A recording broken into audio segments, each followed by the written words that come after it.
Yes, but then other people externally, like we said, tend to find you to reinforce a lot of the things that you're insecure or critical about yourself internally. And then the ego wants to come out and fight it because it feels like it was hurt or it was attacked.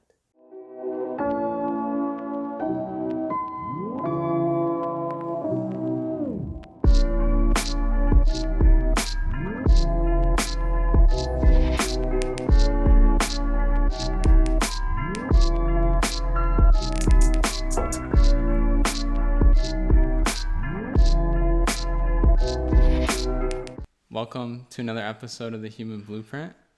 Angelo and Herman back again. And today we want to talk about the ability to accept criticism. And can I ask you a question to start? So I want to ask, why is it so hard for people to accept criticism?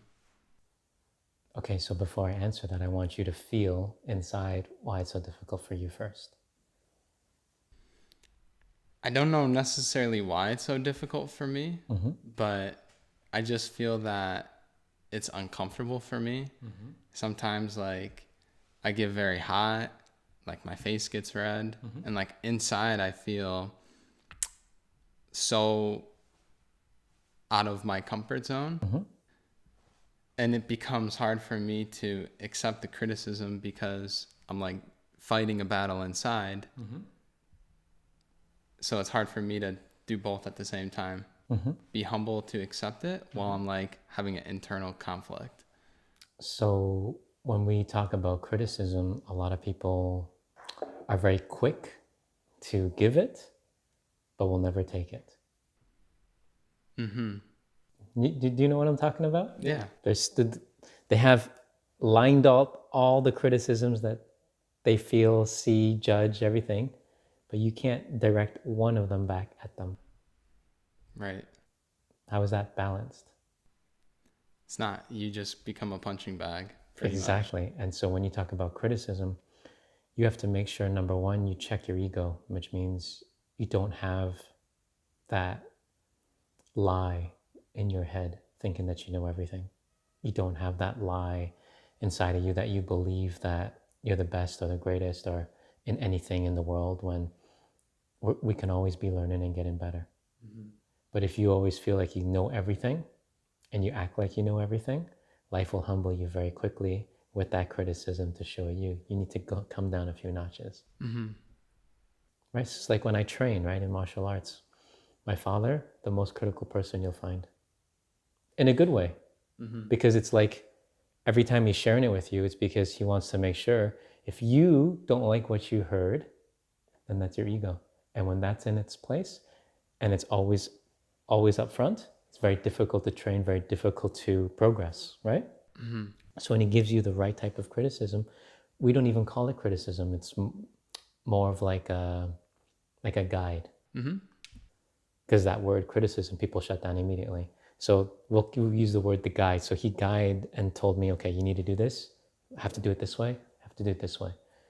But then when you're always being told and you think you get it right, and it's like, nope, start from scratch, do it again, do this again, do this again. So you do everything perfect. Nope, do it again, do it again, do it again. Because the repetition is the mother of all skill.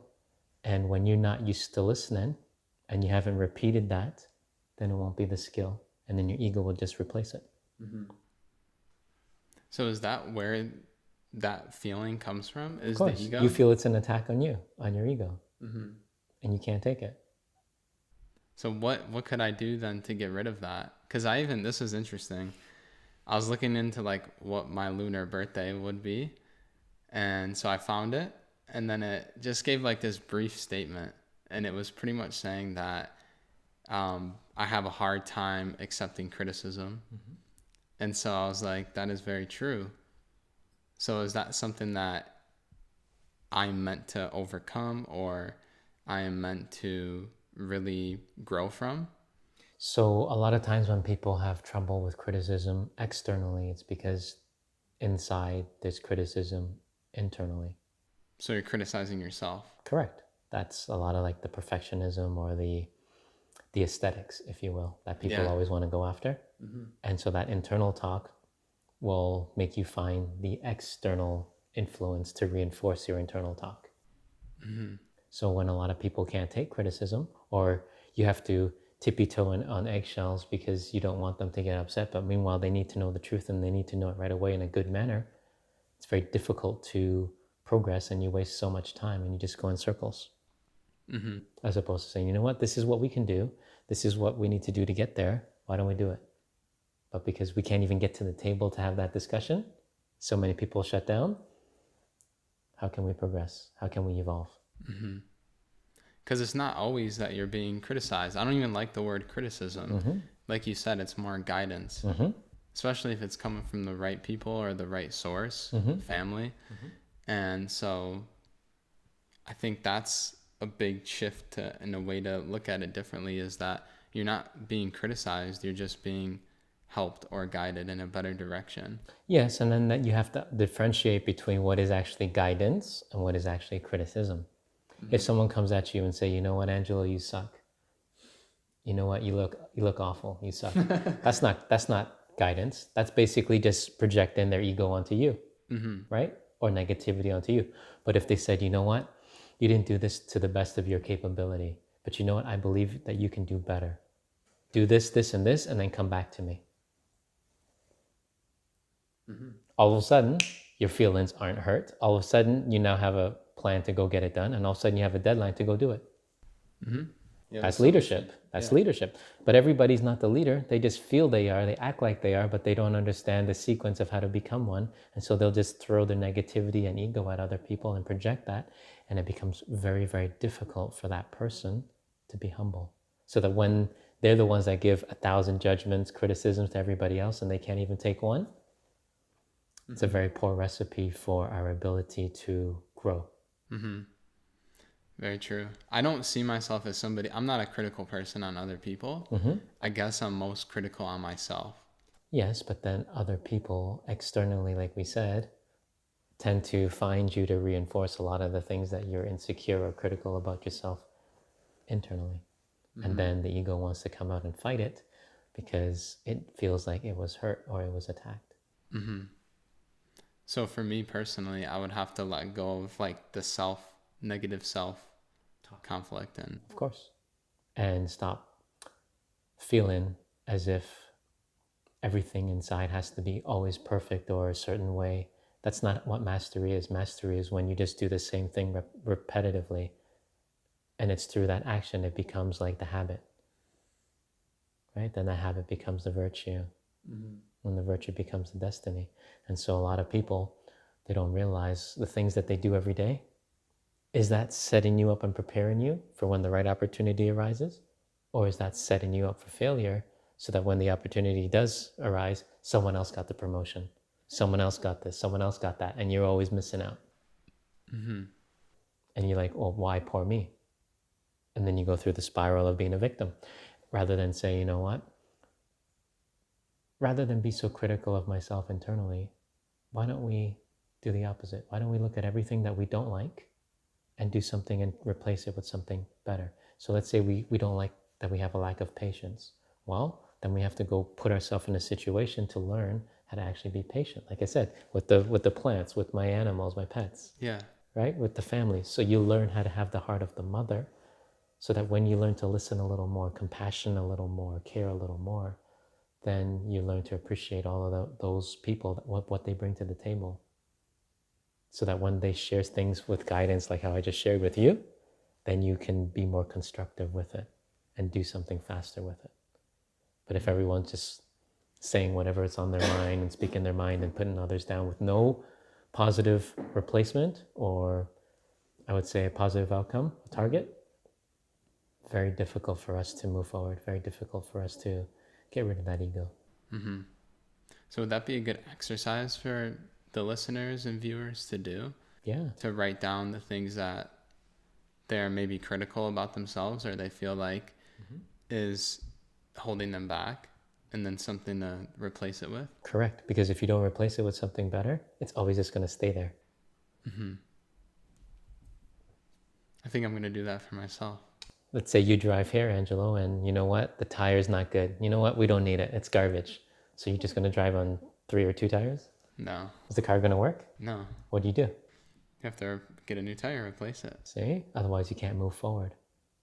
A lot of people, you know what? We'll let this one go. You know what? We'll let that one go. And soon there's no tires on the car. You're stuck.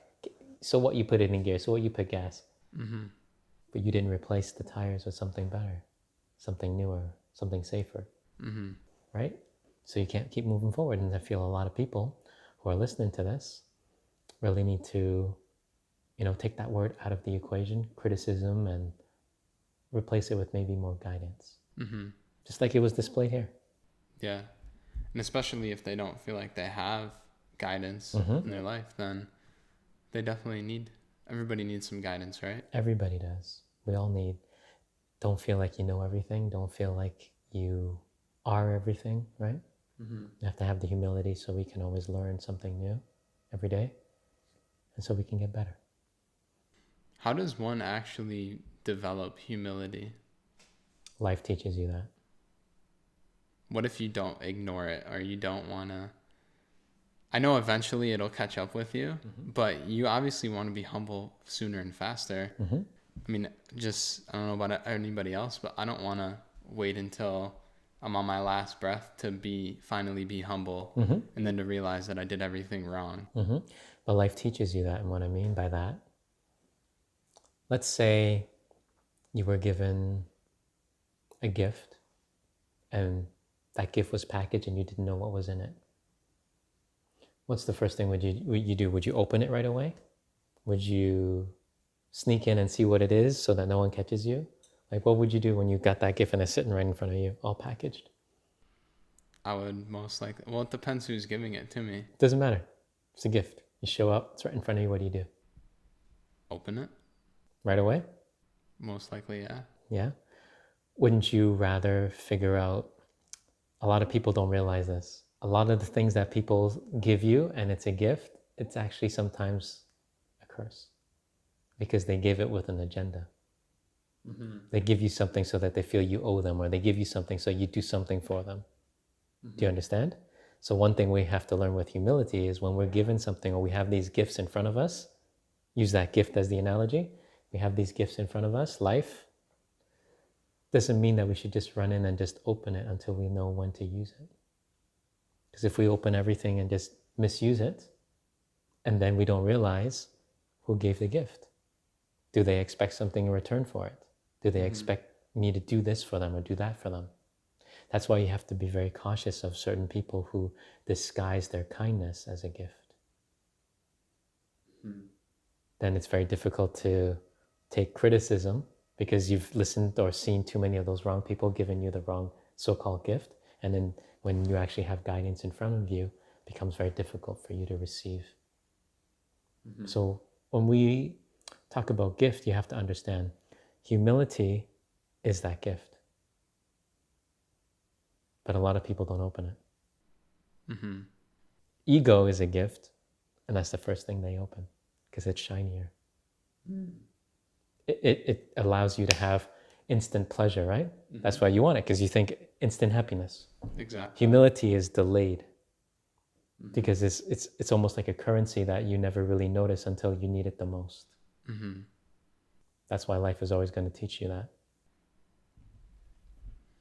Yeah, that was an eye-opener for me. Right?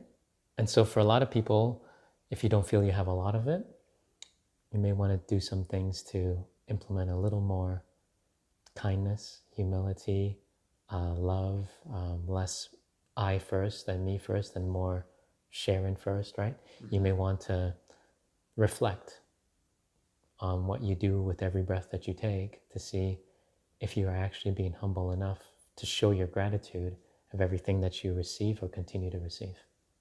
Mm-hmm. I think everybody should definitely do that. Beautiful action step to take away from this episode. Right?